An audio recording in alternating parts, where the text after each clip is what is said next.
Hello guys, ഇത് കണ്ടോ, ഇതാണ് ലെച്ചൂസ് കേട്ടോ. ഇത് ബ്രക്കോളി ഞാൻ മേടിച്ചിട്ട് വെള്ളത്തിൽ ഇട്ടു. ഇതുകൊണ്ട് ഞാൻ സലാഡ് ഉണ്ടാക്കാൻ പോവാണ്. അല്പം ലെച്ചൂസ് അരിഞ്ഞ് വെച്ചിട്ടുണ്ട്, അല്പം ബ്രക്കോളി കൂടി അരിയണം.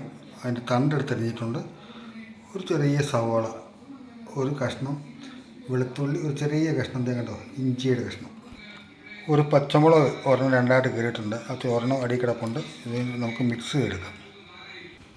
അല്പം ഉപ്പ്, കൈ കൊണ്ട് ഞെടുകയാണ് നല്ലത്. നന്നായിട്ട് ഞെടി വെക്കുകയാണ് നല്ലത്. ഇതുണ്ട്, നല്ല കട്ട തൈരാണ്. അല്പം തൈര് ഒഴിച്ചുകൊണ്ട് അതിനോട് മിക്സ് ചെയ്യുക. നമുക്ക് ഇതിനകത്ത് വേണമെങ്കിൽ വെജിറ്റബിൾ വേറെ ചേർക്കാം കേട്ടോ. ക്യാരറ്റ് ചേർക്കാം, ഒക്കെ ചേർക്കാം, ഒന്നും കുഴപ്പമില്ല. അല്പം കൂടെ ചേർത്ത് എന്നിട്ട് ഞാൻ കൂടെ നന്നായിട്ട് മിക്സ് ചെയ്തിട്ട് സലാഡ് ഒന്ന് അടിപൊളി സലാഡ്. നല്ല ഹെൽത്തിയാണ്. അതിനകത്ത് എണ്ണ ഒന്നും ചേർക്കണ്ട. ഒലിവ് ഓയിലൊക്കെ ചേർക്കുന്നവരുണ്ടാവും, നമുക്കിതൊന്നും വേണ്ട. നല്ല സലാഡായിരുന്നു. സൂപ്പർ സാധനമാണ് കേട്ടോ ഇത്. ഇതിനകത്ത് വേറെ ഒന്നും വേണ്ട. നല്ല അടിപൊളി സാധനമാണ് കേട്ടോ. ഇത് കഴിച്ച് നോക്കട്ടെ. ഓക്കെ, ഇപ്പോൾ ഒന്ന് ശ്രമിച്ച് നോക്കാം. നല്ല ചോറിനോടെ കഴിക്കാൻ നല്ലതാണ്. നല്ല സലാഡാണ് കേട്ടോ. വേണ്ട, ഓക്കെ.